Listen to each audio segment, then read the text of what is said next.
Continuando con la programación, toca el siguiente tema de estrés, resiliencia y bienestar en adolescentes frente al confinamiento por COVID-19, a cargo de la doctora Norma Ivonne González Arrieta López Fuentes. La doctora es licenciada en Psicología y maestra en Psicología Clínica por la Universidad Autónoma del Estado de México, doctora en Investigación Psicológica por la Universidad Iberoamericana y ha cursado el Diplomado en Investigación en Psicología Positiva. Actualmente es profesora investigadora de la Universidad Autónoma del Estado de México, líder del Cuerpo Académico Cultura y Personalidad. Es miembro del Sistema Nacional de Investigadores. Bienvenida, doctora Norma. Es un gusto tenerla en este foro nuevamente. ¿Qué tal? Muy buenos días, tengan todos ustedes.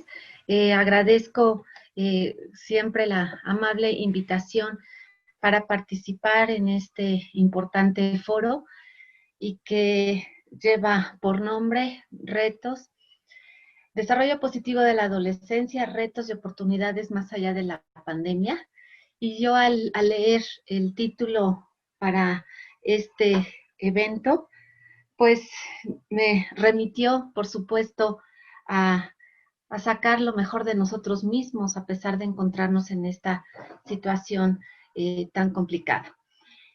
Me voy a permitir presentarles resultados preliminares de una investigación pues, que estamos desarrollando en relación justamente a la temática de resiliencia y que pues también empecemos a considerar en investigación, pues no solamente la circunstancia de la crisis, sino las posibilidades que podemos tener justamente a partir de estas crisis. Así que bueno, la hemos titulado Estrés, Resiliencia y Bienestar en Adolescentes frente al confinamiento por COVID-19. Bien, pues evidentemente la pandemia pues ha cambiado la forma de ver la vida, debido al impacto tan intenso y un impacto, por supuesto, directo sobre las personas. Desde que la Organización Mundial de la Salud declaró como una pandemia al brote de SARS-CoV-2, pues evidentemente hubo una reacción inmediata para hacer frente a esta emergencia. La recomendación inicial fue la de aislamiento social, y este confinamiento pues ha implicado pues no solamente la suspensión de actividades, sino en su momento pues los límites de la libertad a lo que solíamos estar acostumbrados. Esto evidentemente pues ha generado un entorno de gran inestabilidad, tanto económica, social, laboral y por supuesto psicológica. Las cifras de los casos en México, pues ha crecido de manera exponencial. La misma referencia en el transcurso de los meses, pues ha tenido un incremento. Por ejemplo, en el 9 de abril se reportaban 3,441 casos, pero ya al final del mismo mes, pues esto ya se había casi triplicado. Aproximadamente el 15 de mayo nos reportaron ya 45,032 casos. En julio también hubo un incremento importante. Ya para el 26 de agosto ya estábamos hablando de poco más de 500,000. El 4 de septiembre, 623,000. Para el 16 de octubre, 841,000. El 26 de octubre, 896,000. Y pues todas estas circunstancias, no solamente a nivel nacional, evidentemente en el Estado de México, de donde yo soy originaria, pues también ha tenido un repunte muy importante. El 2 de diciembre, la página de Gobierno del Estado de México reportaba ya 98,365 casos. Afortunadamente, muchos casos de personas recuperadas, muchas defunciones también. Y esto el día 2 de noviembre. El día de ayer pues también esta cifra se ha venido incrementando. Como ustedes saben, el Estado de México, pues también, sobre todo el municipio de Ecatepec, es el primer municipio con mayor número de casos y defunciones, seguido de Nezahualcóyotl y Toluca, que es la ciudad en donde yo vivo, pues estamos en el tercer lugar de casos a nivel estatal. Le siguen Naucalpan, Tlanepantla, Chalco, Ixtapaluca, Tultitlán, Chimalhuacán, Tecámac, Atizapán de Zaragoza. Y bueno, sabemos que muchos de estos municipios pues estamos cercanos a la Ciudad de México. Todo esto pues ha implicado evidentemente pues una gran fuente de estrés. Y bueno, pues la medida de quédate en casa, ¿no? Y que ha sido, por supuesto, muy constante, pues ha generado también el desarrollo de mucha investigación de manera reciente. Se ha reportado que la duración de la cuarentena, pues tiene un impacto directo sobre la salud mental de los individuos. Es decir, conforme se va incrementando el tiempo de la cuarentena, se está observando una peor salud mental de las personas, se están presentando mayores síntomas de estrés postraumático y se está generando mucho lo que es conductas de evitación y también se está incrementando lo que es la ira, el enojo, la frustración. Existen, pues, por supuesto, muchos miedos evidentemente a contraer la enfermedad y esta frustración y este aburrimiento, se está también en un franco ascenso. Sandy ha reportado también de manera reciente que entre los miedos más comunes está, en primer lugar, el temor al contagio, seguido de un gran miedo a que pueda morir un familiar por motivo de COVID-19, pero también existe un miedo profundo a que el coronavirus se siga propagando. También existe un miedo importante a salir de casa, a que la situación de tipo laboral pues esté complicando aún más. El teletrabajo está generando pues también, como ya no hay un horario laboral, pues entonces están generando pues un incremento en burnout y por supuesto lo que se refiere a el aislamiento social. La siguiente, por favor. También de manera reciente, estudios como de Liu y Gao, también de 2020, nos han reportado que se ha incrementado el 7% de síntomas de estrés postraumáticos. Existen muchos malestares físicos, emocionales, ¿no?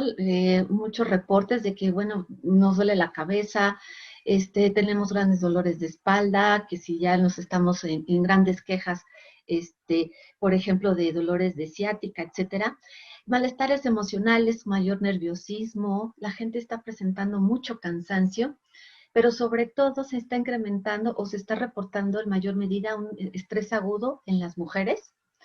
Hay una menor calidad de sueño. También se ha reportado el incremento de ansiedad, desde ansiedad leve hasta ansiedad grave. Y, por supuesto, esto ha tenido un gran impacto en índices de depresión, igual desde depresión leve hasta una depresión profunda. Ahora, aquí en relación a la depresión, tenemos que considerar que puede ser que los individuos ya previo al confinamiento, pues estaban presentando alguna sintomatología depresiva y esto es lo que lo vino a agudizar. O bien puede ser justamente la situación de confinamiento, el aislamiento social, la pérdida de esa rutina, lo que también pudiese ser un factor que esté incrementando la depresión. Entonces tenemos que pues estudiar esta situación. La siguiente, por favor. Como les decía, pues esto ha sido una importante fuente de estrés. Pues, ¿qué es el estrés? Pues sabemos que es la tensión o presión que se ejerce sobre algo. Y es aquella respuesta física y psicológica que prepara al organismo para responder frente a un estímulo, ya sea interno o externo, de manera positiva, pero también, por supuesto, de manera negativa. Y ante estas respuestas inespecíficas del organismo, pues se requiere que específicamente se consideren que estos problemas más bien nos puedan permitir salir adelante y salir lo mejor librado posible de esta circunstancia. Es decir, que frente a las dificultades o situaciones problemáticas, pues se ha documentado mucho que son aquellas personas que son resilientes, pues recurren a aquellas estrategias mucho más adaptativas, autorregulatorias, funcionales, que nos permitan enfrentar con éxito todas las experiencias traumáticas. Bien, pero en relación al estrés, también es muy importante tomar en cuenta lo siguiente, que ante el estrés, pues puede haber reacciones de estrés, digamos, normales, que obedecen a responder a aquellas necesidades o demandas de la vida diaria y que se le conoce como aquellos ajetreos diarios. También, por supuesto, puede surgir el estrés debido a los cambios evolutivos, por ejemplo, o esas transiciones de la niñez a la adolescencia, pues esto puede ser un evento estresante, o a su vez de la adolescencia a una siguiente etapa del desarrollo. Y entonces, bueno, pues son, digamos, eventos estresores especiales, como lo menciona Mercevich. Pero también debemos de reconocer que hay eventos extraordinarios que pueden ser, por supuesto, graves ante situaciones de pérdida o experiencias traumáticas. ¿Y qué es lo que estamos acá perdiendo? Por supuesto, la salud. Estamos frente a la pérdida real de nuestros familiares, de personas cercanas, pero también pérdida de empleos, pérdida de las relaciones afectivas y múltiples pérdidas. Sin embargo, también debemos de reconocer que la situación de estrés no es el estrés en sí mismo, sino la percepción que tenemos de esa situación la que nos va a permitir pues ajustarnos o adaptarnos de la mejor manera. De ahí que el concepto de resiliencia pues sea fundamental. Seguramente todos ya se han dado cuenta que si ya era un tema de moda, pues hoy en día pues nos hemos hecho mucho más cercanos a esta palabra de la resiliencia. ¿Qué significa? Bueno, resiliencia es una palabra propia de la física que tiene que ver con la cualidad de los materiales en el sentido de que puedan recuperar su forma original a pesar de haber sufrido un encontronazo. El diccionario de la Real Academia Española en el año 2000 lo definía como simplemente a mayor resiliencia, menor fragilidad. Y no es hasta el año, si podemos dar ahí un clic, por favor, no es hasta el año 2014 que el diccionario de la Real Academia Española define la resiliencia como aquella capacidad humana de asumir con flexibilidad situaciones límite y sobreponerse a ellas. Este es un concepto que puede ser fácil de entender, pero difícil de definir. Y es una definición corta, pero al mismo tiempo muy amplia, porque no solamente nos habla de esa capacidad, sino que surge a partir de una situación de estrés y que sobre todo significa el sobreponernos a esa circunstancia. Es decir, que de algún modo el individuo debe de percibir esa situación como una situación de estrés, pero que pueda dar pues ese salto, ¿no? Bien, existen múltiples definiciones acerca de la resiliencia. Unos lo definen como una capacidad, otros más como un proceso o bien una habilidad, incluso un crecimiento de desarrollo. En nuestro caso, definimos la resiliencia como aquella capacidad que tienen los individuos para superar el riesgo y esa adversidad de manera constructiva, de manera adaptativa y funcional al contexto de los individuos. ¿Esto qué significa? Que el individuo tiene una serie de atributos de su personalidad, pero también el ambiente familiar, social y cultural, como aquellos factores de protección que le permiten pues un mejor desarrollo. y de alguna forma amortiguar el efecto de una situación de estrés.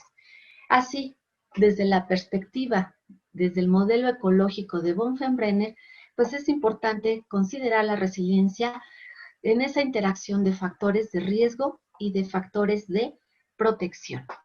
Al revisar la literatura al respecto, sabemos que ha tenido, insisto, una serie de impactos negativos para la vida del ser humano. Sin embargo, también se ha estado reportando de manera consistente aquellos efectos positivos asociados al confinamiento. Por ejemplo, Sandin también nos reporta que las personas han reportado que han aprendido más a valorar las actividades al aire libre, que se han mostrado mucho más interesados por otras personas, por lo que les ocurre, lo que les sucede a otras personas. También indican que valoran más la importancia de las relaciones interpersonales. No solamente pues esas relaciones que teníamos solamente en línea, sino la relación cercana, evidentemente, con la familia. Entonces esto pues ha generado un mayor aprecio por dedicar mayor tiempo a la familia. En otro estudio también se ha observado que es mejor ya ver las buenas acciones de las personas. Es decir, que a través del confinamiento dicen que han podido observar justamente las buenas acciones, que consideran más la gratitud y la generosidad de las personas unos con los otros. Los gestos de solidaridad, empatía, de ese dolor por el otro, el estar observando qué es lo que sucede al otro y en qué medida yo le puedo ayudar. Se ha también reportado que las personas han dado mucho más apoyo a otros, se han incrementado las manifestaciones de afecto con otras personas, evidentemente iniciando por el grupo familiar. De todo esto, también de manera reciente se ha reportado lo que es digamos, el ranking de felicidad en la era del COVID. Uno pensaría, ¿cómo es posible que yo pudiese sentirme bien o sentirme satisfecho o sentirme feliz a pesar de todas estas situaciones? Y a nivel mundial están haciendo este análisis y, bueno, México se ha reportado sí, con un grado de felicidad. Sí ha disminuido en relación con el año pasado este nivel de felicidad, pero digamos que seguimos estando dentro de los primeros 10 países que se reportan satisfechos con su vida. La siguiente, por favor. Bien, en el estudio del bienestar sabemos que existe bienestar subjetivo y bienestar psicológico. Nosotros nos vamos a referir desde la postura de Diner como bienestar subjetivo que está integrado por dos grandes componentes. El componente afectivo a través de la afectividad positiva y negativa, así como el componente negativo que tiene que ver con la satisfacción con la vida. En el caso del bienestar psicológico, que es desde la postura de Carol Reef, que tiene que ver más con ese funcionamiento positivo. Entonces, ahorita vamos a colocarnos en esto de bienestar subjetivo, para lo cual, y bueno, pues ya tengo poco tiempo, si son tan amables de colocar la siguiente, por favor. Bueno, analizamos justamente cuál es el nivel de estrés percibido en los niveles de resiliencia y nivel de bienestar subjetivo en adolescentes durante el periodo de confinamiento, así como ver qué relación hay entre ellos y si hay diferencias entre hombres y mujeres. La siguiente, por favor. Lo que aquí, bueno, tenemos aquí este modelo, ¿no? Que sería nuestra gran hipótesis, que consideramos que el estrés tiene un efecto negativo sobre la resiliencia y la resiliencia tendría un efecto favorable positivo directo sobre el bienestar subjetivo, así como el estrés percibido tiene un efecto directo o negativo hacia el bienestar subjetivo. La siguiente. Bien, de esta les voy a mostrar datos de 100 adolescentes, hombres y mujeres, que les aplicamos. La siguiente, por favor. 4 instrumentos. Fue una aplicación en línea previo consentimiento informado. La escala de estrés percibido de Sanz, la escala de resiliencia de González Arratia, escala de satisfacción con la vida de Diner y las escalas PANAS de afectividad positiva y negativa para la evaluación del bienestar subjetivo. La siguiente, por favor. Bueno, aquí resultados importantes. Podemos observar que en relación a los niveles de resiliencia y niveles de estrés, hemos observado que las personas que muestran un nivel bajo de resiliencia, su nivel de estrés es mayor. Es decir, que sí existe una proporción en cuanto al incremento del estrés, se va disminuyendo la resiliencia. Que bueno, pues tendríamos que analizarlo, por supuesto. En cambio, las personas con un mayor nivel de resiliencia están mostrando menor estrés percibido. La siguiente, por favor. Respecto a bienestar subjetivo entre hombres y mujeres, hemos observado que son los hombres los que muestran mayor satisfacción con la vida, también muestran mayor afectividad positiva, es decir, que consideran que mayor experiencia de emociones positivas. En cambio, las mujeres están mostrando más afecto negativo, es decir, reportan más emociones negativas en comparación con los varones. La siguiente. En relación al bienestar y el nivel de resiliencia, podemos observar que las personas con un nivel alto de resiliencia suelen presentar mayor satisfacción con la vida, mayor afectividad positiva y menor afectividad negativa. Y en relación a este análisis preliminar, estamos observando lo siguiente, que efectivamente el estrés es incide de manera directa hacia la resiliencia. También de la resiliencia tiene un efecto positivo directo sobre la satisfacción. En el caso del afecto positivo también, pero suele ser menor. Y la resiliencia también tiene un efecto directo sobre la afectividad negativa. Pero si ustedes pueden observar, el estrés tiene un efecto directo mayor hacia el afecto negativo. Es decir, que en la medida que los individuos perciban mayor estrés, pues también están teniendo mayores experiencias de emoción negativa mucho más altas. La siguiente, por favor. Todo esto pues va a tener, sin lugar a dudas, un efecto directo sobre nuestra salud mental. Nosotros, como estudiosos de la conducta humana, pues es una gran responsabilidad la que tenemos de hacer investigación seria, sistemática, sobre todo el impacto tanto positivo como negativo que está teniendo el confinamiento en los individuos. La sociedad nos está exigiendo y requiere de nosotros, no solamente, bueno, por supuesto, la investigación, sino también incluso dar un paso más allá, que es la generación de programas que nos permitan el mejor manejo del estrés. La situación de estrés está ahí, evidentemente, pero necesitamos desarrollar habilidades en los individuos para el mejor funcionamiento ante estas circunstancias.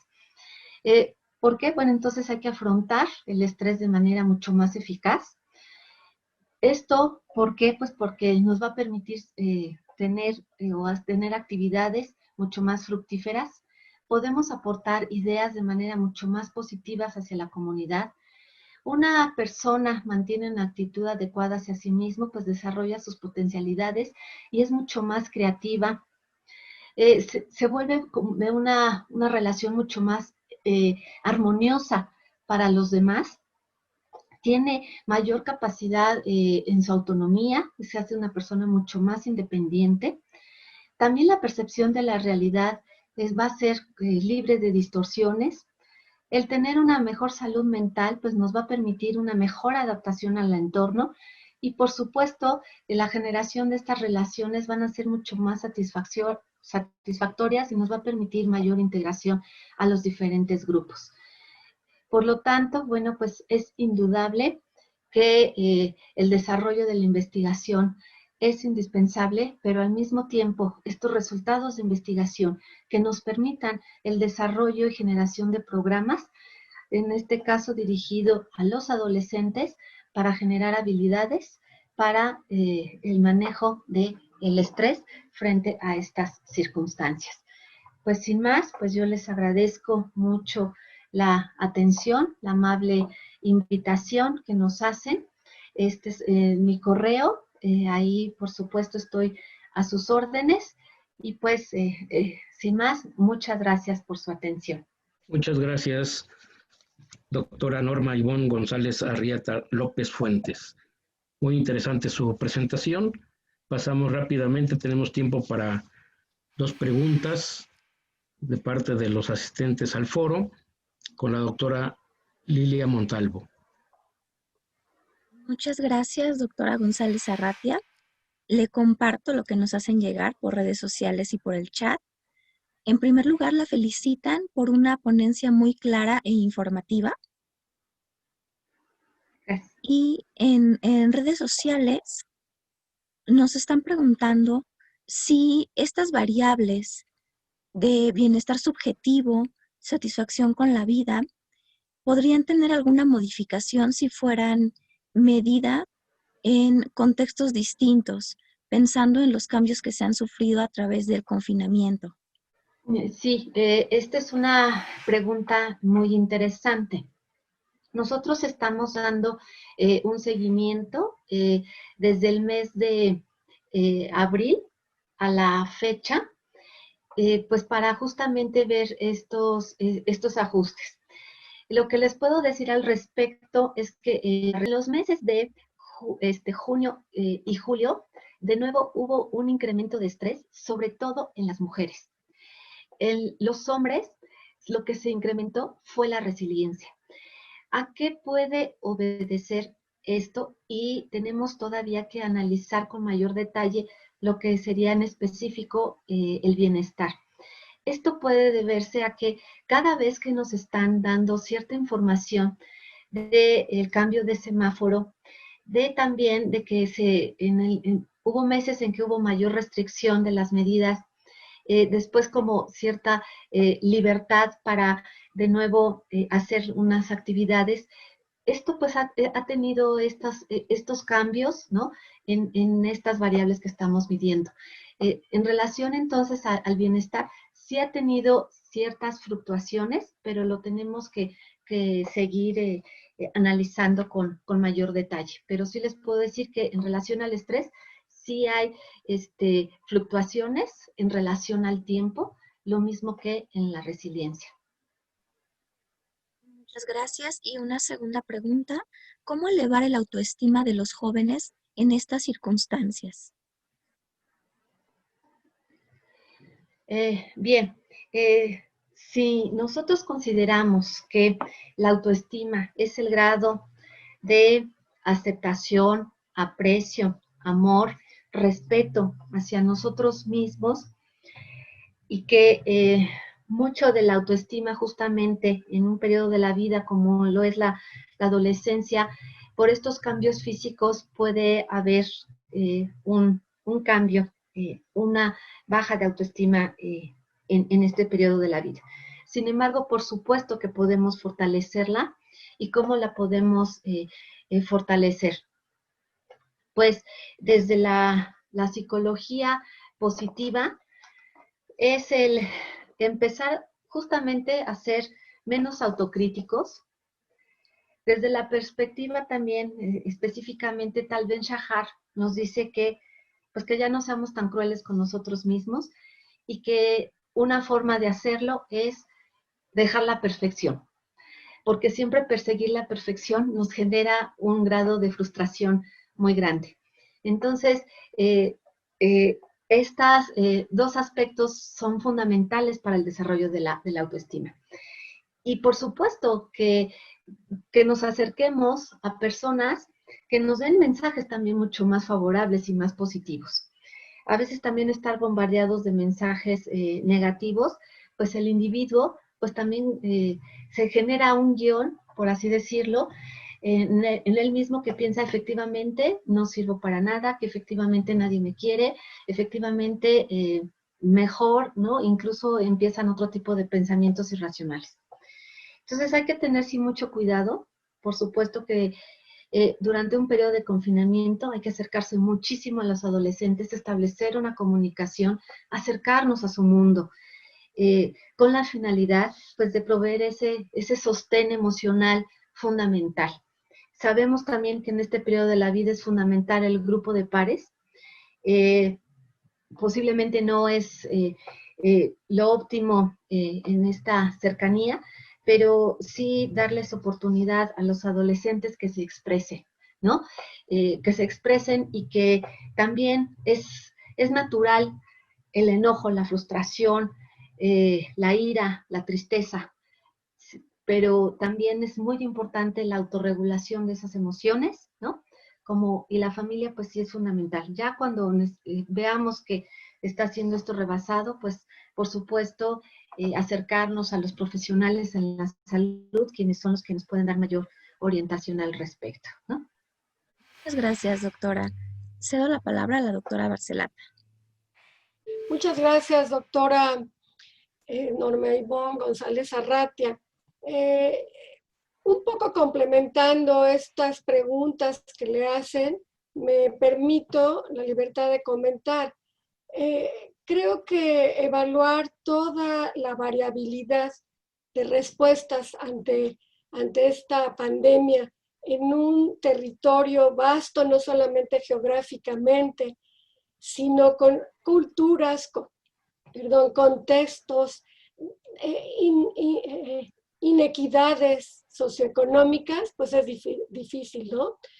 Entonces creo que sí, los contextos todos, al igual que la doctora, todos los que pensamos que el modelo ecológico transaccional nos permite tener más respuestas, pues creo que nos obliga, ¿no? A que precisamente sigamos, como dice la doctora, investigando más, incluso veamos cómo han ido cambiando las reacciones de abril y cómo a lo mejor a principios del año que entra, que podamos hacer otro corte, podamos evaluar los cambios. Pero también muy importante, lo voy a enfatizar porque lo dije ayer en mi ponencia, tratar de hacer sinergia y tratar de ver cómo colaboramos para evaluar esto en las diferentes regiones de nuestro país. La doctora amablemente aceptó una invitación que le hicimos para trabajar en estos aspectos y bueno, esperamos ya tener en breve datos publicados en relación a esto. Pero y a los que nos están escuchando, pues nuestros colegas investigadores con adolescentes, pues ojalá y se puedan unir a esta investigación sobre el COVID en adolescentes de 13 a 24 años. Muchas gracias, doctor. Un abrazo. Al contrario, muy amables, muchas gracias. Excelente el evento, mucho éxito. Gracias. Bien, vamos entonces a continuar con un simposio, el cual va a estar dirigido por la doctora Norma Alicia Rubalcaba Romero. La doctora es licenciada en Psicología por la Universidad de Guadalajara, tiene maestría en Psicología Básica por la Universidad de Málaga y el doctorado en Inteligencia Emocional por la Universidad de Málaga. Es autora de artículos en revistas nacionales e internacionales. Sean bienvenidos ella y sus acompañantes del simposio. Quiero presentar a la doctora Gabriela Orozco, que ella también es integrante de este cuerpo académico, es profesora, también investigadora del Departamento de Clínicas de Salud Mental de la Universidad de Guadalajara y pues que también tiene una amplia experiencia pues en los proyectos de intervención. Bueno, pues buenos días, gracias, bienvenidos a esta pequeña participación que estaremos haciendo nosotros desde acá de parte de la Universidad de Guadalajara. Permítanme un momento, les comparto. Bueno, nuestro cuerpo académico, el cual es liderado por la doctora Norma Rubalcaba, es titulado el Cuerpo Académico de Psicología y Bienestar. Estamos nosotros en el Centro Universitario de Ciencias de la Salud, que forma parte de la Universidad de Guadalajara.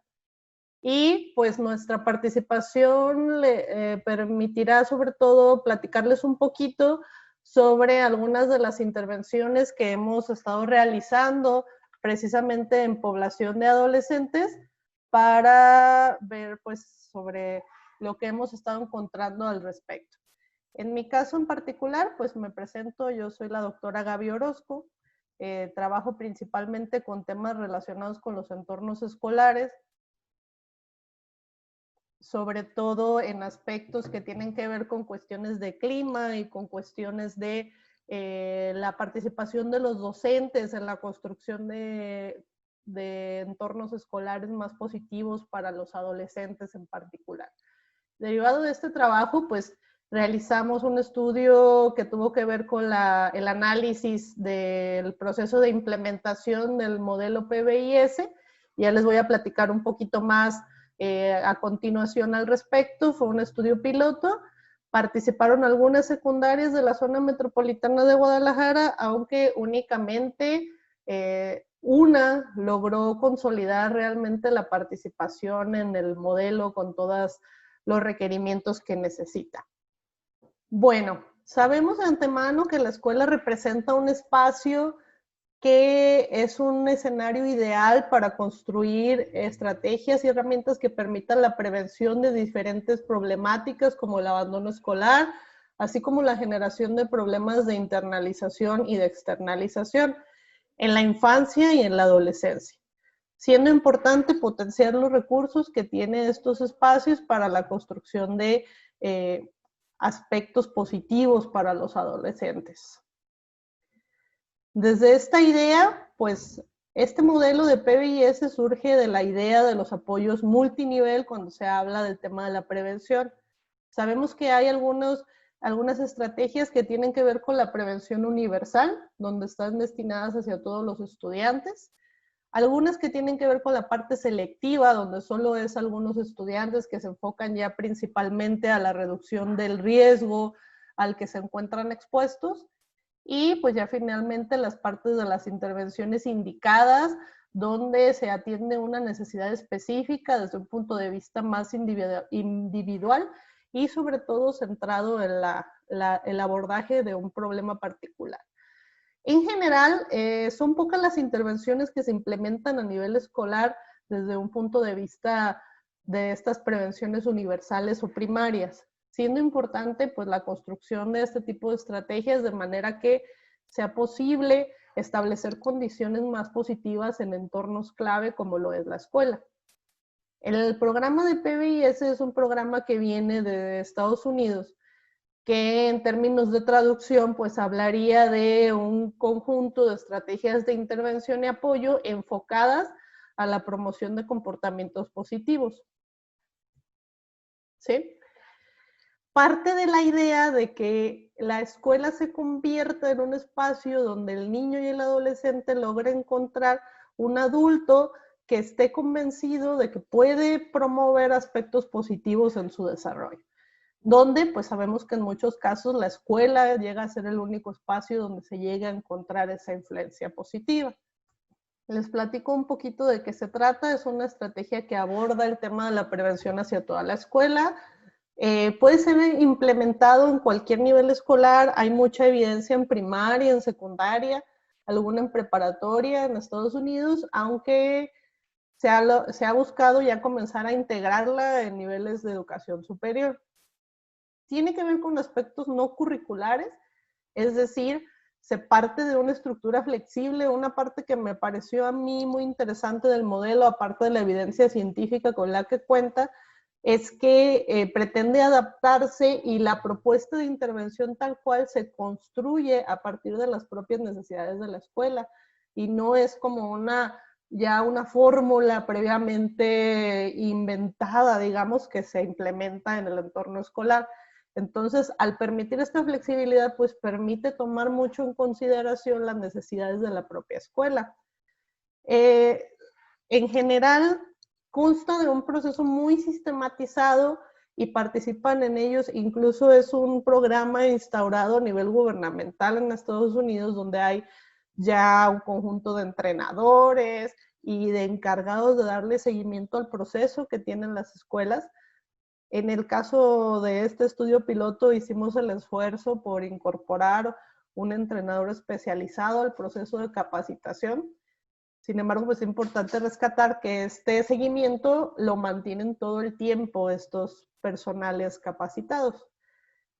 y sobre todo se centra en un cambio en la manera en la que se genera la disciplina dentro de la escuela, moviéndose desde este punto de vista punitivo hacia un punto de vista preventivo, es decir, más proactivo y promotor de condiciones que hagan innecesario el tema del abordaje reactivo de las situaciones problemáticas. En particular, ¿de qué se trata? Consta de 3 elementos principales que son la generación de unas expectativas de comportamiento, un sistema de reforzamiento y un sistema de consecuencias.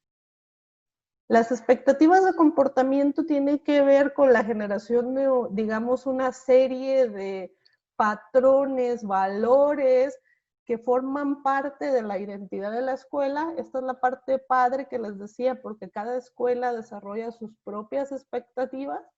No es que haya unas ya diseñadas, sino que tienen que ver con el contexto de la escuela. ¿Cuáles serían? En general se habla que son de 3 a 5 expectativas que representan esos valores centrales de la escuela a partir de los cuales se va a generar su sistema de afrontamiento de los temas de disciplina. Partiendo de las expectativas, se crean 2 principales sistemas, uno de reforzamiento y otro de consecuencias. El de reforzamiento tiene que ver con la parte de cómo reconozco a aquellos estudiantes que están haciendo un esfuerzo por cumplir con las expectativas. Bueno, y de las expectativas, pues a la vez se van desglosando ciertas conductas específicas que se espera encontrar, por ejemplo, cuando se está en la cancha, cuando se está en el receso, cuando se está en el laboratorio. Entonces, este sistema de reforzamiento viene a acompañar para hablarnos de el reconocimiento del esfuerzo, del cumplir con esa expectativa, con esa operacionalización de la conducta dentro de la escuela y pues también de las actitudes.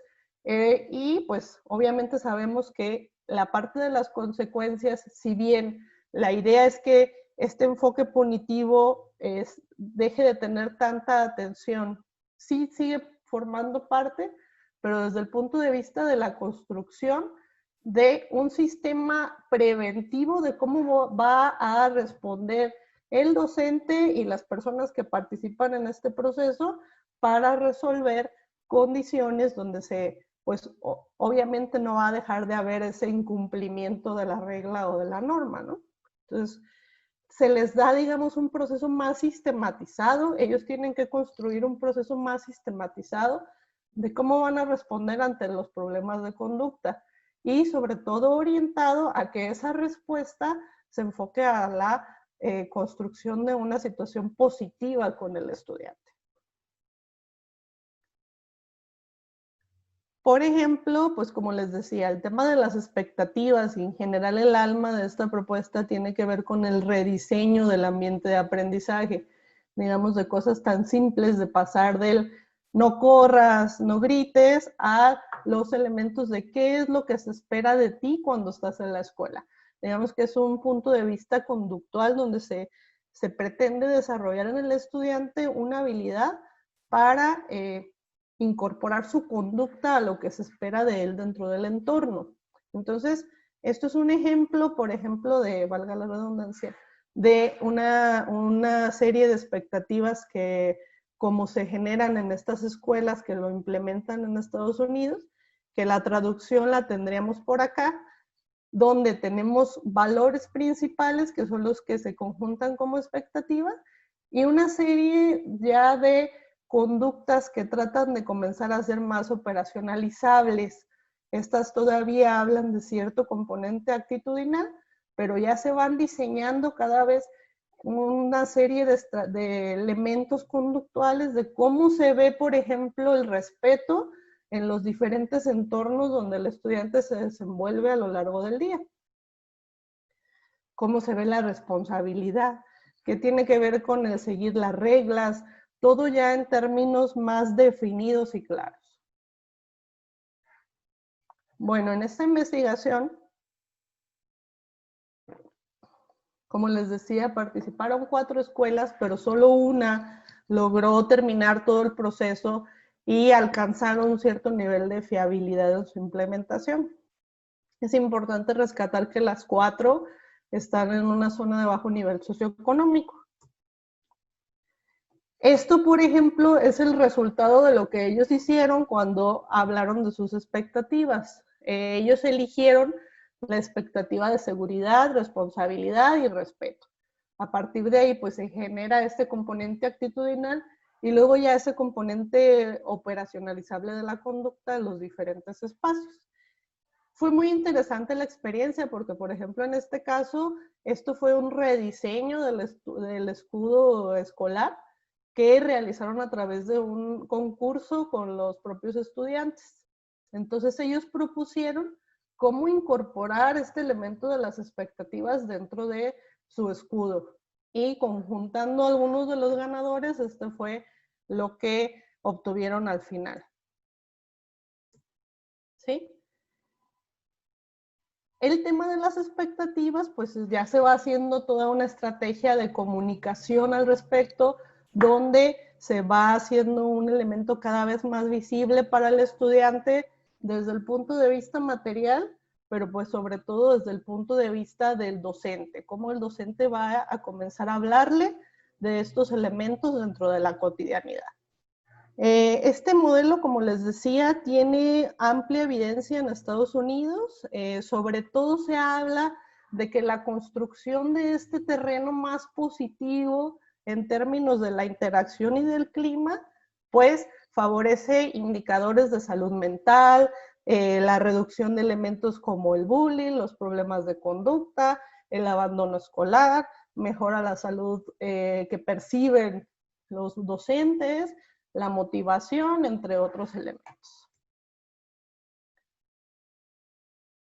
Como les decía, fue un estudio cuantitativo, longitudinal. En esta escuela participaron en responder la evaluación 693 estudiantes, con una media de 13.6 años, y el 51% fueron mujeres. El instrumento que respondieron fue el cuestionario de clima escolar, diseñado en Estados Unidos, pero validado al español y a población mexicana, el cual cuenta con 3 principales dimensiones, que es la de seguridad, compromiso y ambiente escolar. Cada una cuenta con ciertos componentes que tienen que ver con aspectos como la conexión, la equidad, la percepción de la seguridad de la escuela, de la comodidad física, entre otros elementos. Se hicieron 4 mediciones, digamos que 2014, inicios del año escolar 2015, fue el tema de la intervención. Al término del año escolar 2015 se hizo la evaluación inicial y después se hicieron otras 3 evaluaciones. Estas se hicieron siempre al finalizar el año escolar. Bueno, se siguieron las consideraciones éticas pertinentes. Y, bueno, como les decía, a inicios de 2015 se terminó la intervención.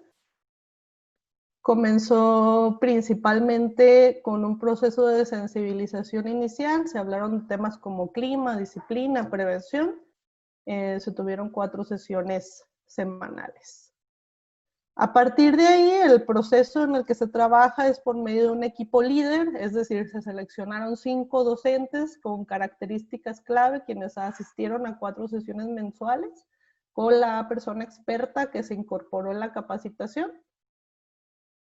A partir de ahí, estos docentes del equipo clave construyen una propuesta inicial, pero esta propuesta inicial es bajada al resto de los compañeros, donde se discute y se va generando una versión final de estos 3 principales elementos que les comentaba que tiene el modelo, y se termina generando un plan para iniciar en el siguiente año escolar. La evaluación, la primera del 2015, se hizo más o menos cuando estaban terminando este proceso de diseño. Aquí algunas fotografías. Se hicieron algunos análisis, ahorita son análisis iniciales en cuanto a las diferencias encontradas. Como les decía, una de las dimensiones es la de seguridad que evalúa este cuestionario. Partimos entonces desde la visión de los estudiantes. De manera interesante, los resultados más o menos de las tres dimensiones coinciden en que la principal diferencia se observó en el segundo año de implementación del modelo, donde hubo aumentos significativos, pero de manera interesante para el cuarto disminuyó. Disminuyó la percepción sobre estos elementos, donde en el caso de la seguridad, pues sobre todo encontramos aquí en el tema de la seguridad percibida, aunque también en el uso de sustancias hubo diferencias significativas. Bueno, se los dejo un momento más. Ya posteriormente pasamos a la dimensión de compromiso. Aquí sí se nota de una manera muy clara, sobre todo porque esta tiene que ver con la conexión con el otro dentro de la escuela, uno de los elementos que trabaja precisamente el modelo, donde encontramos un aumento significativo en comparación a la primera medición, donde para el segundo año de implementación ya tenían un aumento importante y significativo estadísticamente de la percepción sobre estas dimensiones que tienen que ver sobre todo con las interacciones y el trato y la conexión que logran generar con la escuela. Resulta interesante y pues es una tarea que tendríamos que seguir analizando porque para el siguiente año hubo disminución.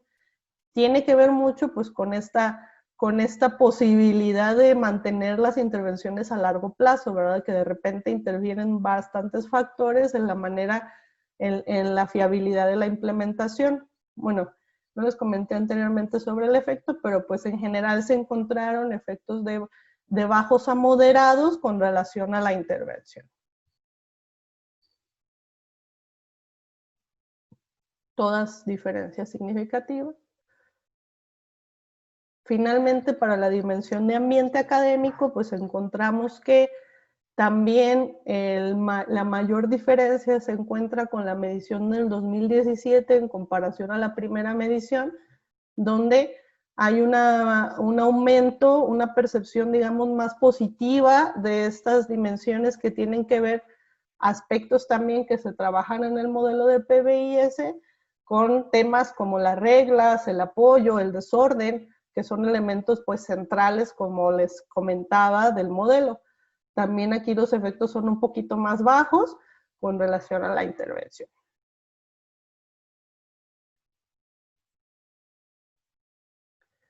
Algunas de las conclusiones pues tienen que ver con que las intervenciones de primer nivel en los entornos escolares son elementos que pueden favorecer mejoras en la percepción del clima escolar y pues obviamente podrían promover incrementos en diferentes indicadores socioemocionales para el adolescente y también para los propios docentes. Sin embargo, pues es necesario establecer estrategias que permitan darle mayor continuidad a las intervenciones a largo plazo. Resulta muy difícil desde diferentes aspectos organizacionales e interpersonales el mantenimiento de una intervención a largo plazo. Entonces es un elemento que es necesario continuar fomentando para pues, lograr realmente un cambio significativo y más constante. Y pues bueno, la creación de entornos seguros que se enfoquen a este tema de la promoción de relaciones significativas dentro de la escuela, pues es una tarea que tiene que seguirse trabajando. Y bueno, pues de mi parte sería todo. Muchísimas gracias por su atención. Muchísimas gracias a la doctora Gabriela Orozco por su participación y como bien les comentaba ella, pues esto es parte de los trabajos que hemos estado haciendo como parte del cuerpo académico Psicología y Bienestar. Y si bien ella plantea pues esto de las intervenciones a largo plazo y del establecimiento de entornos seguros, ahora cedo la palabra al doctor Rubén Bravo, que nos va a presentar también la experiencia también de intervención en estudiantes de bachillerato. El doctor Rubén Bravo es profesor titular del Departamento de Clínicas de la Salud Mental de la Universidad de Guadalajara. Y bueno, pues para no robar tiempo, le cedo la palabra. Buenos días, doctor. Hola, muy buenos días. Bueno, voy a presentar esta ponencia sobre el efecto de un programa para incrementar habilidades socioemocionales en estudiantes de bachillerato, bueno, aquí en México. Bueno, como bien lo decían, nosotros somos de la Universidad de Guadalajara, del Centro Universitario de Ciencias de la Salud, yo específicamente el Departamento de Clínicas de Salud Mental, y formamos este cuerpo académico que se llama Psicología y Bienestar, y una de las líneas de investigación tiene que ver con indicadores positivos en salud mental, y trabajamos bastante con adolescentes también. Bien, entonces, bueno, primero lo que vamos a presentar es un poquito el modelo de las competencias socioemocionales, que en un principio se trata de investigar qué hace que las personas en general y específicamente los adolescentes se adapten mejor a las exigencias de la vida. Bueno, en un inicio se estudia solo desde una perspectiva muy cognitiva, solo desde la inteligencia.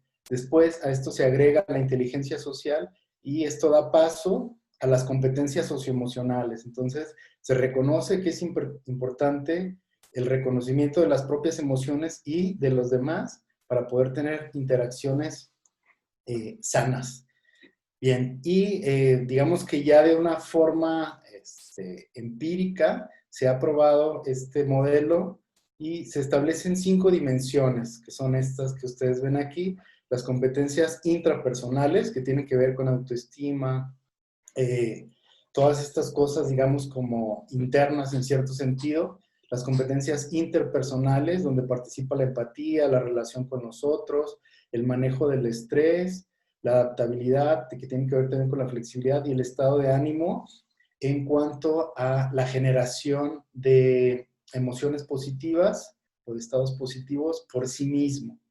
Bien, entonces tenemos de entrada este modelo que es de las competencias socioemocionales y bueno, dentro de los antecedentes se ha establecido que está asociado de manera positiva con relaciones de calidad o relaciones positivas tal cual, con clima escolar y con autoestima, pero también se asocia de forma negativa, es decir, cuando hay una presencia de estos, hay una disminución de la conducta disocial e incluso de la ideación suicida. Vemos por esto que es pertinente para este tipo de abordajes. Entonces, lo que tenemos aquí es, queremos evaluar el efecto de un programa de intervención para incrementar estas habilidades socioemocionales en estudiantes de bachillerato en Guadalajara, Jalisco. Bien, para ello, bueno, hicimos un diseño cuasi experimental de un grupo, de un solo grupo, con un pretest y posttest, y bueno, una intervención, obviamente. Tuvimos 666 participantes, la media de edad, bueno, pues es de 16 años. Como sucede en muchas de estas investigaciones, un poquito más de la mitad fueron mujeres y participaron 20 escuelas. Debo decir que participaron de alguna manera más escuelas y más estudiantes, pero quienes entraron ya en esta muestra final, quienes cumplieron con el pretest y el posttest, fueron 666. Y se hizo un muestreo por conveniencia a partir de los grupos académicos, es decir, primero A, tercero B, y así es como se fue, digamos, haciendo la implementación de esto. Utilizamos como instrumento este instrumento, la escala de competencias socioemocionales, la adaptación al español de López Zafra, en donde tenemos adaptabilidad, competencia intrapersonal, competencia interpersonal y manejo del enojo. En esta escala no entra estado de ánimo porque digamos que no se confirmó empíricamente a través de los análisis factoriales. Entonces tenemos estas 4 dimensiones.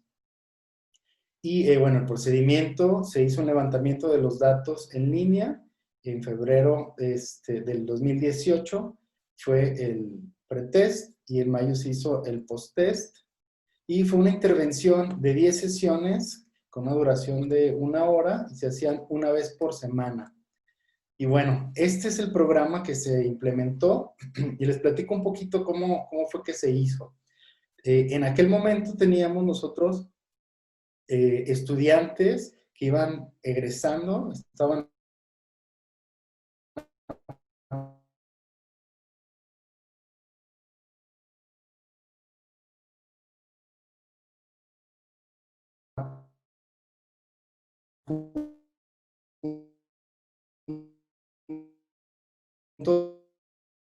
de tecnología,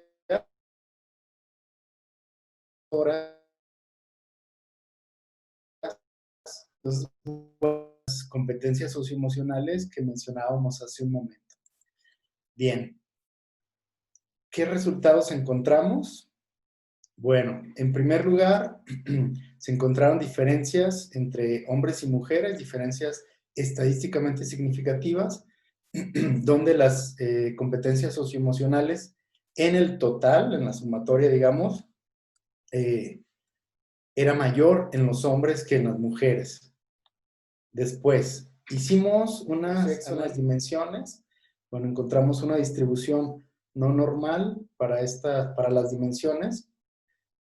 Y hicimos también entonces un análisis de diferencias y encontramos, si ustedes se fijan en la columna que está hasta la derecha, recordando que el nivel de significancia se establece a partir que sean menores de 0.05. Entonces aquí tenemos diferencias en algunos de estas dimensiones. Podemos ver aquí, la primera de ellas, con diferencias estadísticamente significativas, es la competencia intrapersonal en favor de los hombres. Después la interpersonal, las mujeres tienen, digamos, mayores puntuaciones. Y el manejo del enojo también fue, digamos, mayor en hombres. Y en el post-test se mantienen las competencias interpersonales con diferencias estadísticamente significativas en favor de las mujeres y manejo del enojo hacia los hombres. Bueno, como vimos que había estas diferencias, entonces hicimos análisis diferenciados precisamente para hombres y mujeres, pero también conservamos el total, porque en algunos ahí no las había. Entonces, encontramos que sí hubo diferencias estadísticamente significativas de la primera aplicación a la segunda aplicación, una vez que se había realizado esta intervención, y vimos que había mayores puntajes estadísticamente distintos, mayores, en el total de las competencias socioemocionales y en el grupo de mujeres. Después hicimos análisis desde las dimensiones por sexo y ustedes pueden ver aquí en los valores de P, tenemos que en adaptabilidad hubo un incremento en los hombres, un incremento significativo, así como en las competencias interpersonales. Bueno, la G de Hedges es para medir el tamaño del efecto, y vemos que es un tamaño del efecto bajito, digamos, aunque tenemos diferencias estadísticamente significativas. Por su parte, en el grupo de mujeres, solamente encontramos diferencias en adaptabilidad. Y también el tamaño del efecto es un poco más grande, pero sigue siendo pequeño, podemos considerarlo pequeño.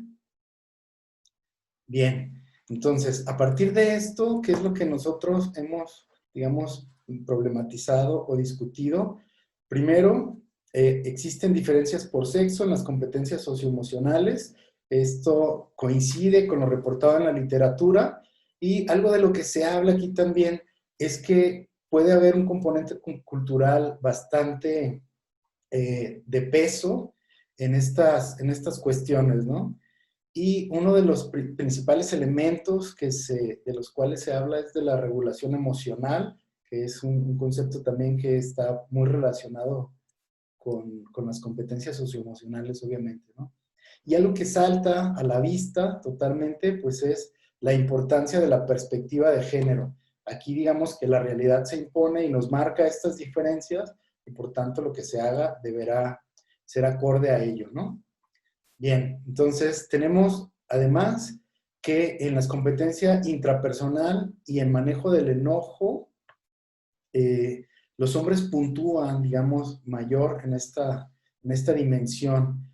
Y bueno, aquí se repite esta consideración de que las interacciones están mediatizadas por la cultura, y esto también incide entonces en cómo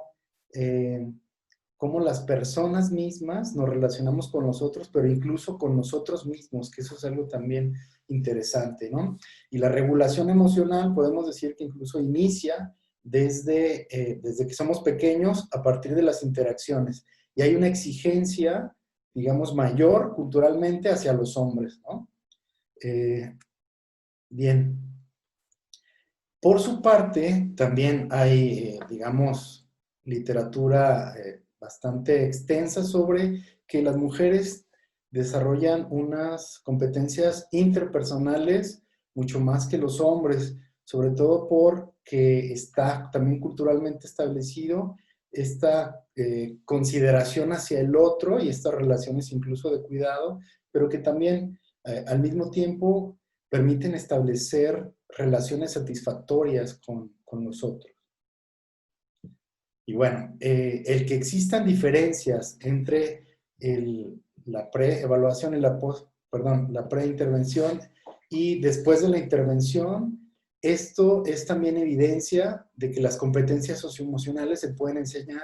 Por ahí había una controversia más o menos a los inicios del modelo, pero hay evidencia, parece contundente, de que esto puede entrenarse. Y esto es bien importante porque si no fuera así, pues no tendría caso hacer este tipo de intervenciones ni de investigaciones, pero esto, digamos que brinda un panorama positivo. Ya de estos resultados específicos, entonces podríamos pensar que hay que favorecer en los hombres los factores intrapersonales y el manejo del enojo, y en las mujeres que salieron más bajitas en el resto, habría que reforzar esa parte. Y bueno, las fortalezas de este estudio, pues la amplitud de la muestra. Hay pocos estudios, por ahí encontramos en alguno de estos que se reportan, algún estudio precisamente en Jalisco, pero de manera general son más bien escasos las intervenciones. Son escasas las intervenciones y son más escasas aquellas que se reportan, ¿no? Ya en estudios, digamos, en artículos. Entonces, es bien importante esta parte. Y si se fijan, en algunos elementos no encontramos diferencias en todo, pero es también importante reportar en qué sí y en qué nos están encontrando diferencias, ¿no? Incluso para poder ahí afinar este tipo de elementos.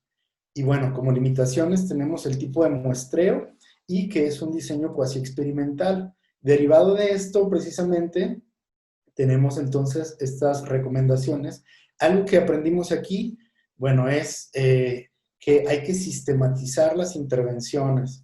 Bueno, hemos hecho ya, digamos, algunos pasos hacia ello y estructurar de una manera como muy clara las intervenciones que se van a realizar.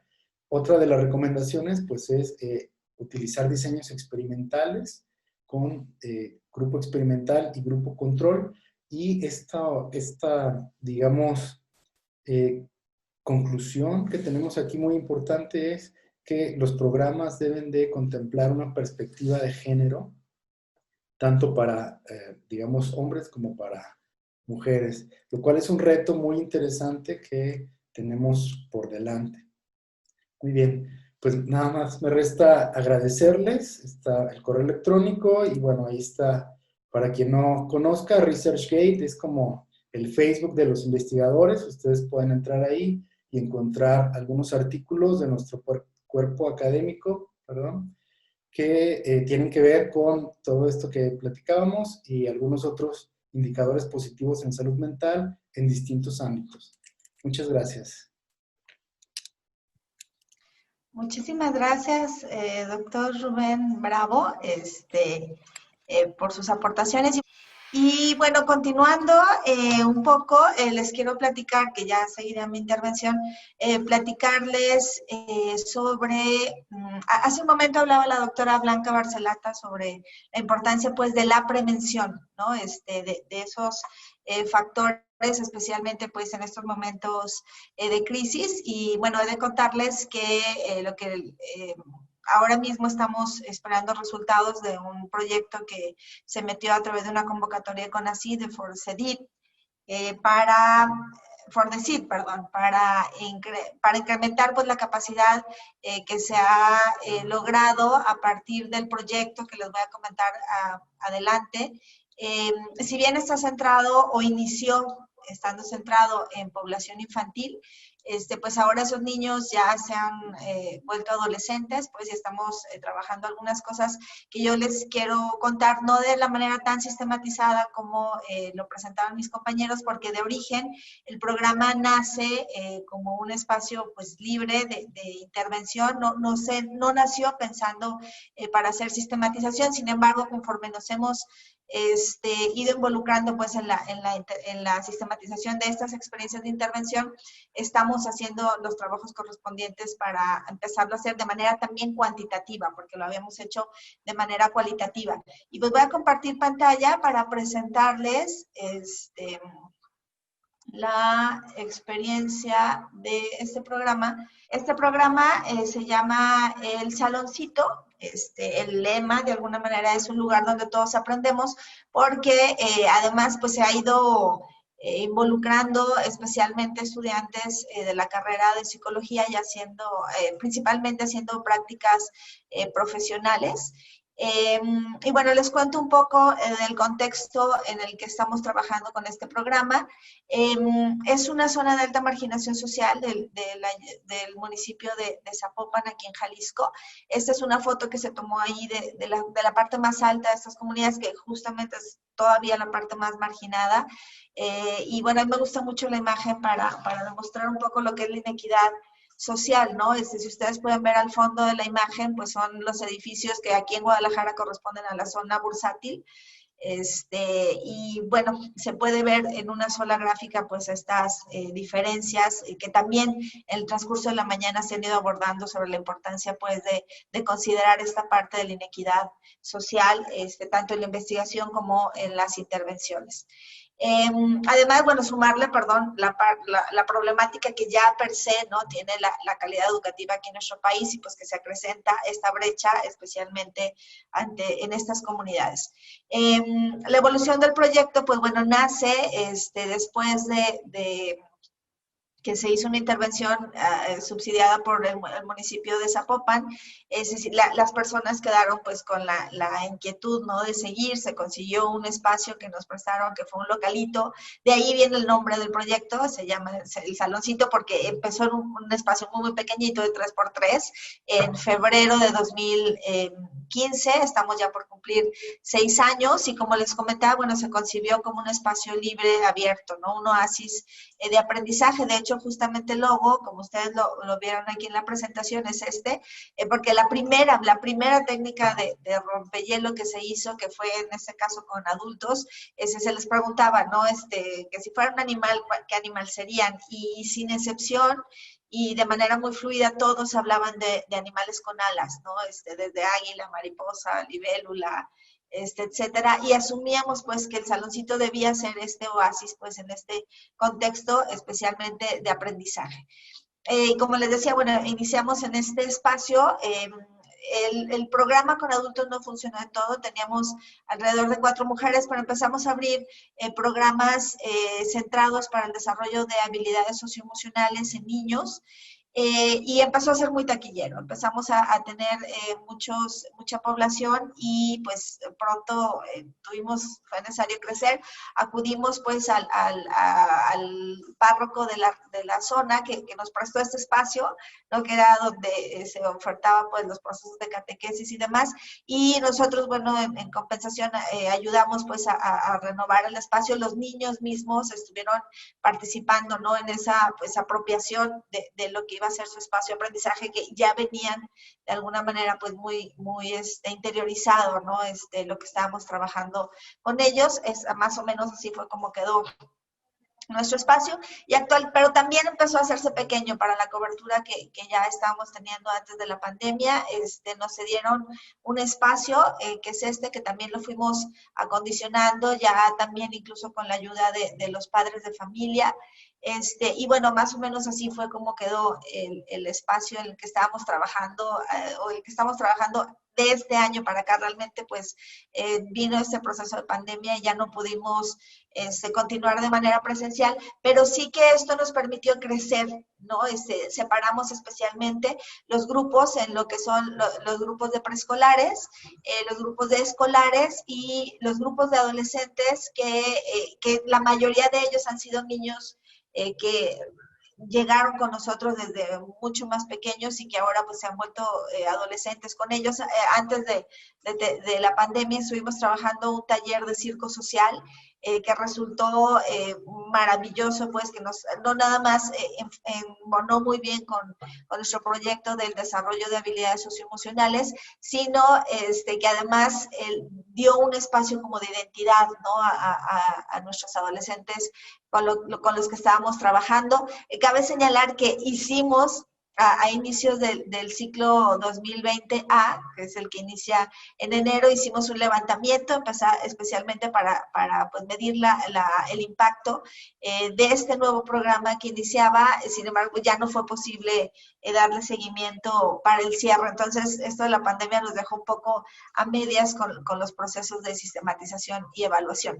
Pero además, este nuevo espacio también nos permitía incorporar a las familias, ¿no? Eso ha sido maravilloso, porque que justamente en intención de hacer autosustentable el proyecto, las mamás, especialmente porque papás han sido pues 1 o 2 tal vez los que ocasionalmente se incorporan, pero las mamás se han permitido poder estar ahí en el proyecto y de alguna manera, pues ahorita les voy a platicar un poquito de los resultados de grupos de enfoque que hicimos para rescatar un poco la experiencia también de las mamás respecto a los procesos de involucración. Rápidamente, así les cuento que también tenemos una biblioteca que se fue, una muy, muy pequeña biblioteca que se fue alimentando pues de donaciones de particulares y contarles un poquito para qué nos ha servido, ¿no? Eso es un continuo sistema de referencia. Cuando los niños tienen alguna inquietud, acuden, por ejemplo, a la biblioteca y a través de eso empezamos, ¿no? A socializar el conocimiento que ellos van adquiriendo a través de los libros en físico, ¿no? Nos ha permitido también aumentar bagaje cultural, ampliar horizontes y especialmente nos ha ayudado pues a través de los procesos de lectura también al desarrollo de habilidades socioemocionales. Cabe señalar que como les comentaba, este trabajo se ha alimentado pues de las intenciones y las hermosas voluntades de estudiantes de la carrera de psicología. También pues tenemos el apoyo de Ámbar, que es ella gestora cultural, y también pues ha incrementado pues mucho del bagaje cultural en los niños para la adquisición de competencias. Nos ha servido pues como un espacio de socialización y cuidado, no nada más a través de libros, sino con los demás, con las y los demás. De hecho, nuestra única regla, el saloncito, es nos cuidamos entre todos. Es la única regla que existe y que nos ha funcionado muy bien precisamente para el aprendizaje de esta noción de colectividad y de equipo, ¿no? Aquí, bueno, algunas imágenes de las actividades que hemos implementado pues a través justo de la literatura. Por ejemplo, aquí trabajamos con un cuento de una autora alemana que habla, se llama Calcetines para corazones rotos, ¿no? Que habla, es un cuentito sobre el gran misterio de cómo se pierden los calcetines y a dónde van, ¿no? Llegan a otra dimensión en donde unos escarabajos se encargan, ¿no? de arropar aquellos corazones que están rotos. Y entonces, a través, pues, de los cuentos vamos estableciendo también dinámicas, ¿no? Y actividades de trabajo para aprender lo que tiene que ver con las propias emociones. Prácticamente todas nuestras actividades están enfocadas a la colaboración. Trabajamos mucho en equipo. Actividades, por ejemplo, que tengan que ver con a través del juego, o sea, que también, y de hecho, pues cuando hemos monitoreado, ¿no? La percepción de los niños sobre esto siempre es como lo divertido que es. Alguna vez, alguna de las niñas nos decía, ¿por qué no hablas con mi maestra de la escuela para decirle cómo trabajamos aquí, ¿no? Porque me es muy divertido trabajar aquí, aprendo más fácil aquí que lo que puedo estar aprendiendo en la escuela, que son algunas de los elementos pues que hemos rescatado de la percepción del niño sobre los programas. También si hay algunas actividades que se trabajan de manera individual, siempre buscamos cómo colectivizarlas al final, ¿no? Cómo pueden integrarse a un proyecto completo. Por ejemplo, en aquella ocasión hicimos armados, pero al final todo tenían que acomodarlo, ya sea una historia, ya sea a una maqueta, pero en la colectividad, que eso nos ha ayudado muchísimo a interiorizar la sensación de que estamos trabajando como un gran equipo, ¿no? Siempre las actividades pues que planteamos se les pone, por ejemplo, el material en común al centro y de ahí todos vamos trabajando. Eso incluso nos permite desde habilidades sociales muy básicas de me permites, por favor, ya lo desocupaste, gracias, etcétera. Y el socializar después, de manera pues de pequeñas asambleas, ¿no? El aprendizaje y los productos que pueden ir resultando. A veces a los niños les gusta mucho el tema de las manualidades, etcétera, pero siempre tratamos de vincularlos con contenido psicológico que les permita esta adquisición de las habilidades. Aquí algunos ejemplos, por ejemplo, esculturas compartidas, ¿no? Que vamos girando los resultados, perdón, la escultura, la plastilina, y cada quien va añadiendo algo para que queden mejoradas. Y esta es una excepción, siempre la pongo porque normalmente nosotros, como les decía, ponemos siempre el material en común, pero este día, por ejemplo, trabajamos diversidad y ahí lo que dimos fue exactamente a cada uno de los niños el mismo material, pero los resultados fueron muy diversos, ¿no? En ese sentido, entonces, este es un ejemplo de cómo a partir de la manualidad vamos trabajando elementos. Aquí hablamos, todos estamos compuestos de lo mismo, sin embargo, somos diferentes, ¿no? Como un ejemplo de las actividades que pudiera parecer manualidad, pero que implica o que impacta en esta adquisición de habilidades. Aquí, por ejemplo, actividades que hacemos también, les gusta mucho el tema de las obras, ¿no? De hacer los títeres, etcétera. Entonces, se trabaja con la parte del proceso del producto, pero también después sobre la intervención respecto a cómo se sienten, etcétera, ¿no? Aquí algunas imágenes de algunas salidas que hemos tenido y también esa noción de equipo, porque como que quieren hacerlo todo al mismo tiempo, ¿no? Aquí, eso siempre les platico así muy brevemente, de alguna vez, o muchas veces tuvimos pues visita de grupos scouts que hacían actividades. Y en esta ocasión, bueno, el gallito, ¿no? Que hemos jugado todas y todos, uno de los niños dice, venga, vamos juntándonos, ¿no? Y efectivamente, pues arrasaron, ¿no? Con los niños scouts, pues que eran los que estaban jugando en el otro equipo, y el dirigente les comentaba, oigan, espérense, no se vale, ¿no? Y uno de los niños les contestó, no, o sea, no nos dijiste que no se valía, pero además lo que hemos aprendido aquí es que juntos nadie nos gana.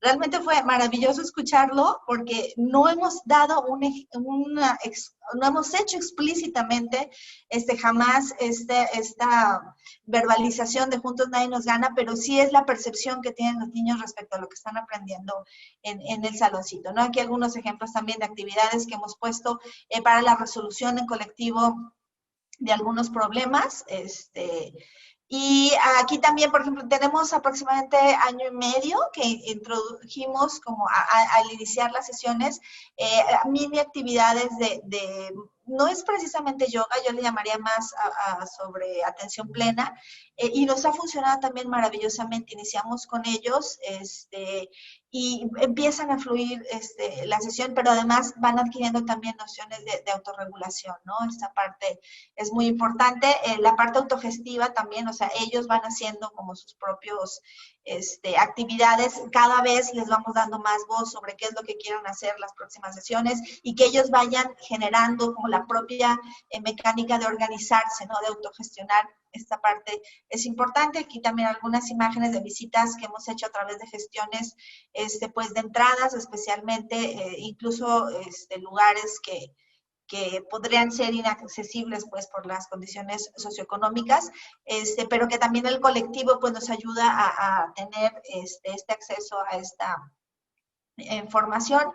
Aquí, por ejemplo, es una zona, esta es la foto que les quería comentar, de un programa que tiene también el Ayuntamiento de Zapopan, que se llaman Las Colmenas, que son espacios que pretenden ser centros comunitarios. Ahorita se están posicionando apenas. Si ustedes pueden ver, la parte de atrás es el contexto en el que viven los niños, y en la zona en donde estamos es estas instalaciones del Ayuntamiento de Zapopan, que también estamos haciendo pues las gestiones como para facilitar el acceso de los niños, porque hay que pasar barrancas, etcétera, pero que sirva pues de alguna manera como esta vinculación. Aquella vez que fuimos, nos contactamos pues con los niños que ya habían colmenas y se retaron, ¿no? Para un equipo, para un partido de fútbol, etcétera. También fue justamente antes de la pandemia, entonces no pudimos concretarlo, pero se vuelve como colectivo una herramienta para poder contactar con otras personas de la región, ¿no? Y generadora, por supuesto, de emociones positivas. Este fue prácticamente el último trabajo ya que hicimos de manera presencial, y suspendimos un buen momento, pues como de marzo hasta agosto, especialmente ya cuando dijimos, bueno, los niños van a volver de manera virtual, intentamos nosotros también volver de manera virtual.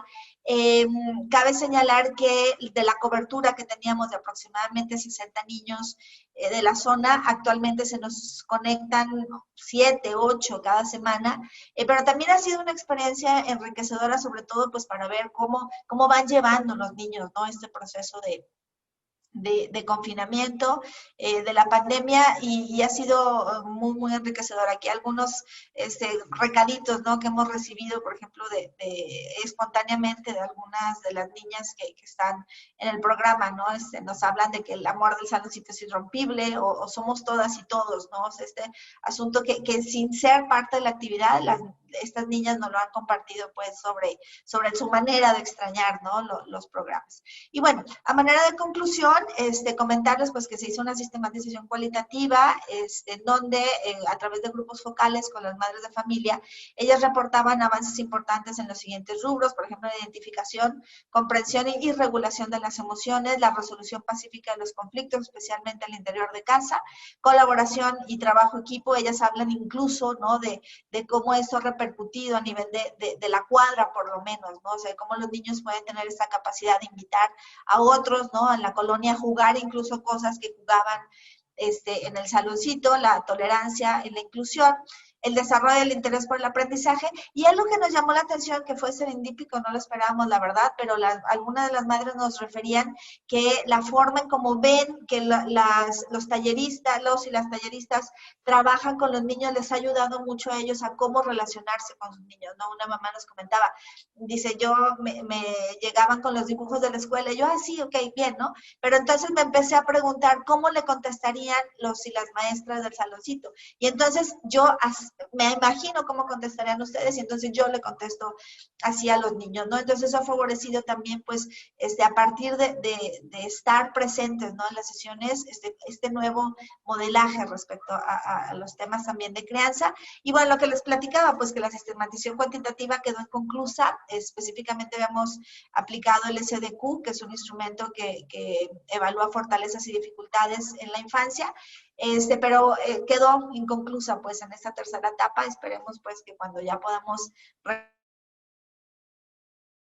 regresar, poder continuar y poderles tener ya en otro momento pues estos resultados.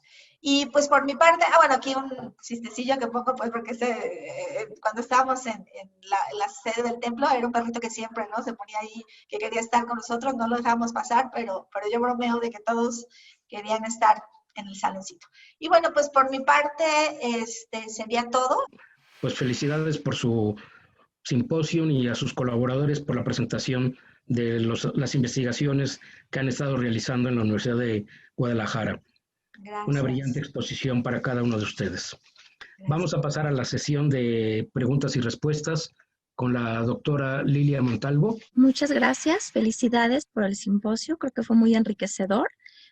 Tenemos varias preguntas y algunos comentarios. Voy a empezar con las preguntas y los invito a que contesten cualquiera de los integrantes del equipo. La primera que tenemos es, ¿cuáles son los retos a los que se han enfrentado en las instituciones educativas? Bueno, Norma, ¿quieres que participe yo con esa parte? Sobre todo, tiene que ver, yo creo que lo principal aquí sería, no sé si compartan esta parte, las instituciones educativas tienen toda una cultura y elementos que están ahora sí que extracurriculares con el tema de quién entra, quién puede acceder a nuestra información, quién puede vernos como en esta cotidianidad y en esta parte que a veces es cuidada tan celosamente por los docentes y por los miembros de la comunidad educativa, ¿no? En realidad puede llegar a ser difícil tener este acceso porque en realidad la parte de las comunidades de docentes son muy cerradas en esta parte, muy celosas, muy cuidadosas con estos elementos. Entonces, lo bonito es que una vez que entras te arropan y te dan como que todo el acceso y todas las facilidades para que cumplas con los objetivos, pero sí como la parte de acceder y poder acceder no solo físicamente, sino que a este nivel de clima y de cultura es todo un reto.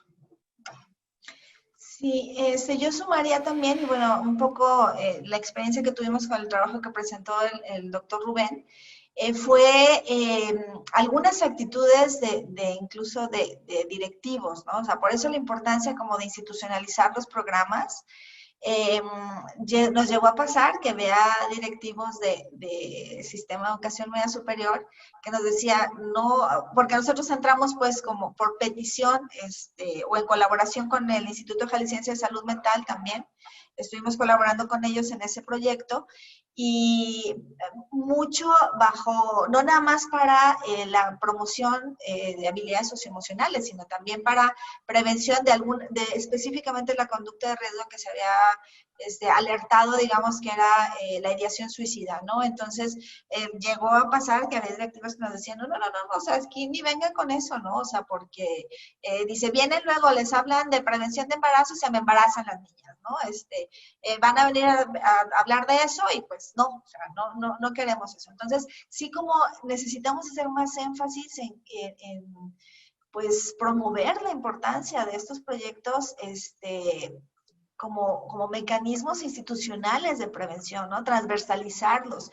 Para este proyecto del doctor Héctor Rubén fue uno de los retos con los que estuvimos lidiando, digamos, de manera importante. El otro, luego, compatibilizar, ¿no? Los horarios sobre la currícula ya establecida, ¿no? Como para darnos espacio adicional para nosotros intervenir específicamente con los programas. Yo creo que fueron como los dos grandes retos en nuestro programa. Y el Saloncito, pues al final es un proyecto de educación informal, ¿no? Entonces, pues ahí no tuvimos ese reto respecto a las instituciones educativas. Muchas gracias. Nos preguntan directamente para el doctor Bravo si se hicieron comparaciones entre las escuelas, cuántas escuelas participaron y cuál fue el tamaño promedio de los grupos. Sí, el doctor Rubén ahorita no está disponible, pero lo puedo contestar yo.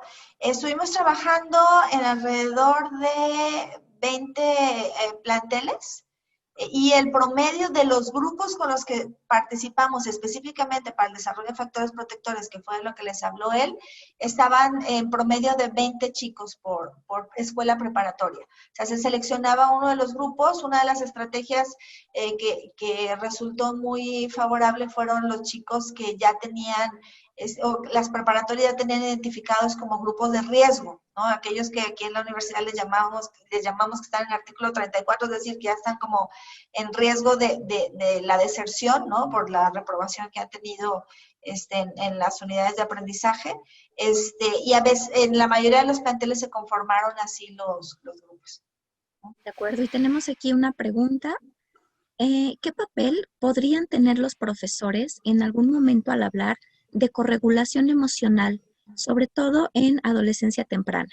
En realidad se habla de que el profesor, aunque no sea parte de su tarea explícita, la parte de la formación en aspectos socioemocionales de los estudiantes es un elemento que se da de manera natural en el aula y donde el docente tiene mucha más influencia de la que muchas veces es consciente, ¿no?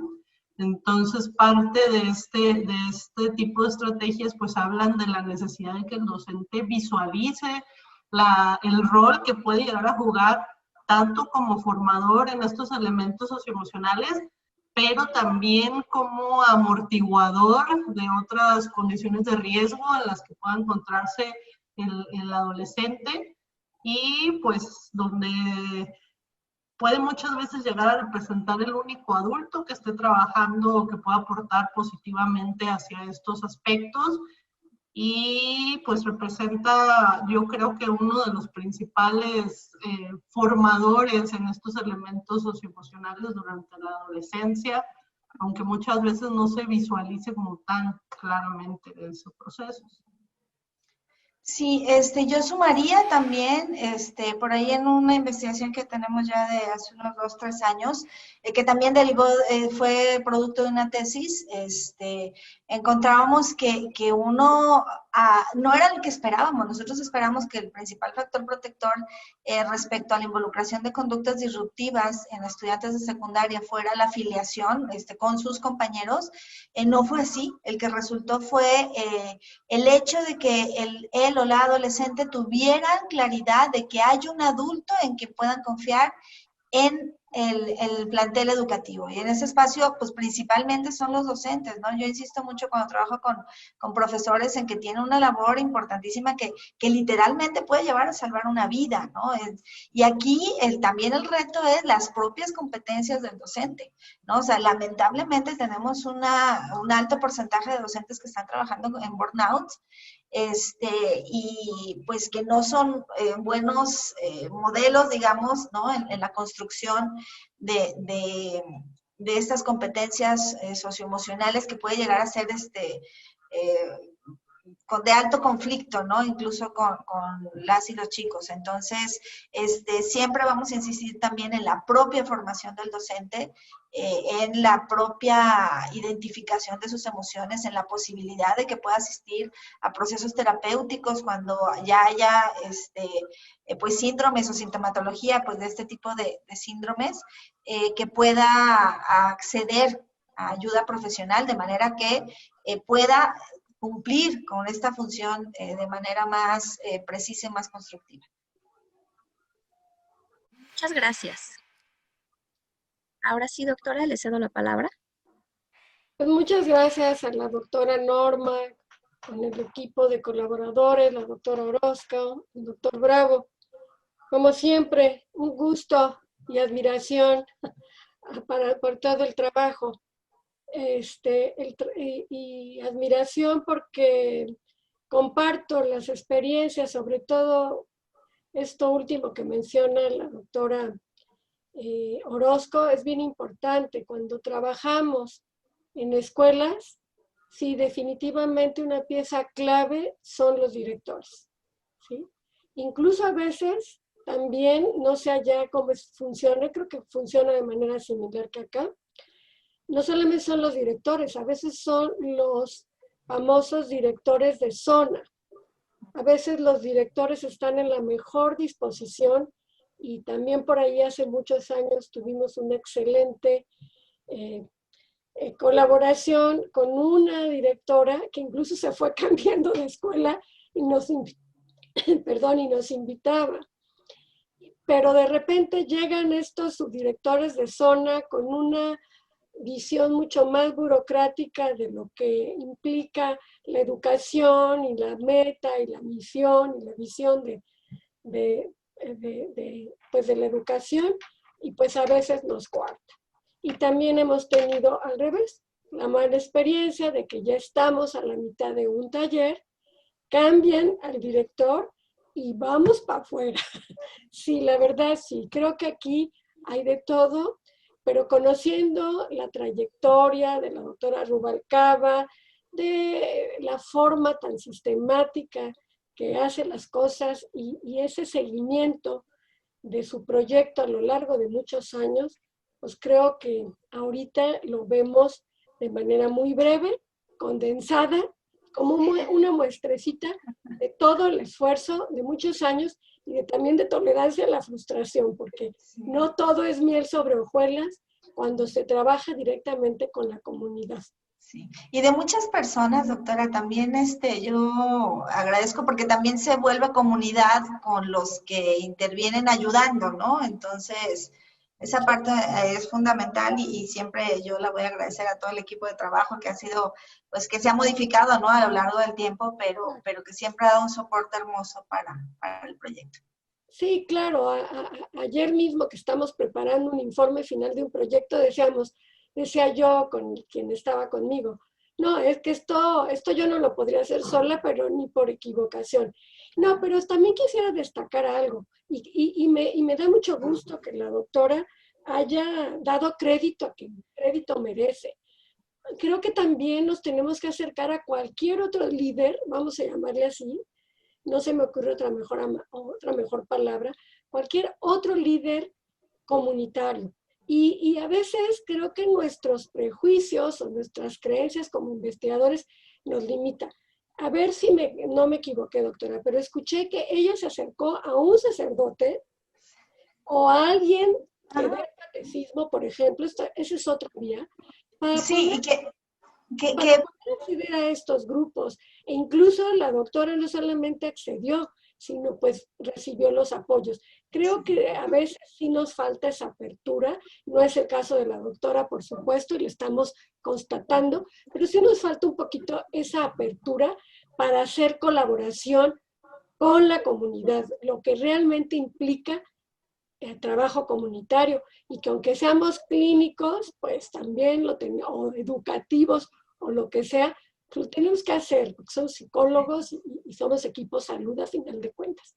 Pero bueno, doctora, nuevamente felicitando a todos ustedes, como dicen por ahí, un bello, además bello trabajo, ¿no? Sobre todo con los chiquitos. Pero bueno, adelante, doctora. No, muchas gracias, doctora. Y nada más pues señalar que exacto, lo de los líderes, ¿no?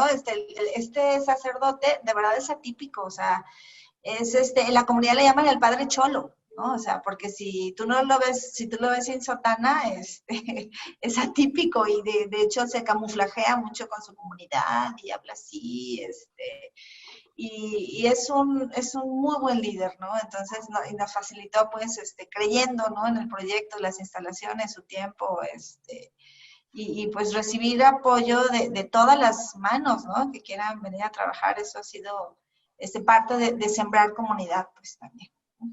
Claro, Pues, hay que aliarse con todos los que estamos alrededor y nos preocupa entender más, ¿no? A los adolescentes y a los niños, a los jóvenes, ¿no? Pues muchas gracias. Gracias a ustedes, doctora.